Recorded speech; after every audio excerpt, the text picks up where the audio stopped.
Hey, good morning. Welcome to the morning brief. Today's Monday, March 30th. So we're getting down to the end of the first quarter. One more day. What's going on with news from forexfactory.com? 10:30 this morning, we have Fed Chair Powell speaking. I think this will be very, very interesting. Don't know what he's going to talk about, but it's going to be interesting. Red item. At 4 o'clock, we have FOMC member Williams speaking, which is a yellow item, and that is it for the day. So very, very light news day for scheduled events, with the exception of Fed Chair Powell speaking at 10:30. So be aware, because that could really show some fireworks if he says something about inflation and or the Iran war. So moving on, looking at the daily chart. So we had a big down day on Friday, broke this trend line. We are now below this additional trend line. So this long-term trend line, really looking ugly as we see it here. So short-term downtrend, medium-term downtrend, long-term barely an uptrend, below all the moving averages. Really kind of looking ugly from a chart perspective. Let's move this up just a little bit and take a look at where could we go. Well, this low from last Monday, 64.80, we're approximately, well, we showed it overnight.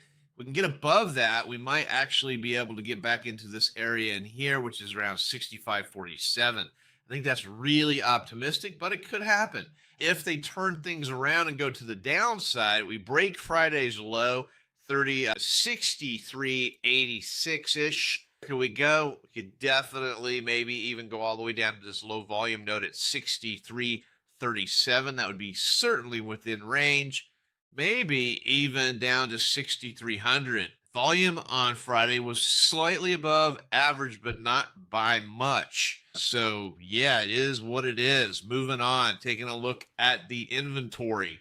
Inventory was negative on negative price action. That's correlated. That's the way it's supposed to be. Nothing to talk about there.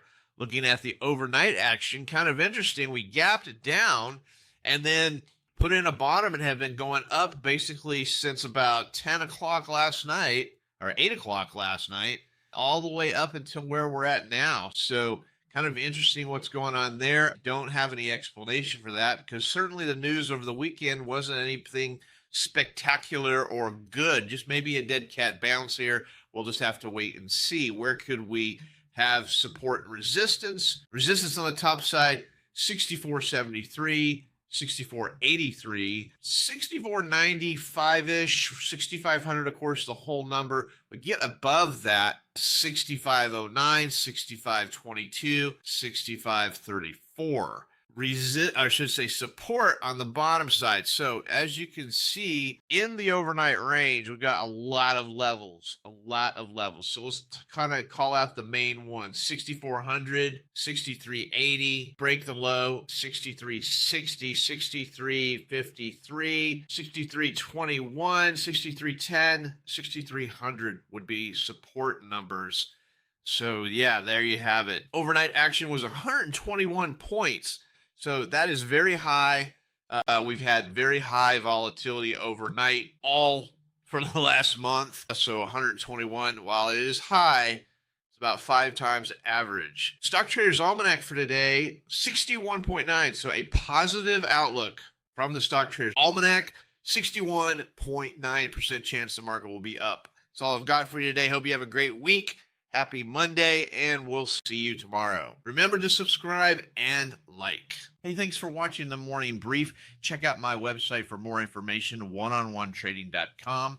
Take a look at the Troy levels and trade location finder for the futures markets. Help you find those levels of support and resistance that are just so hard to find. I also do personal coaching and mentorships. So go ahead and take a look at my website, oneononetrading.com.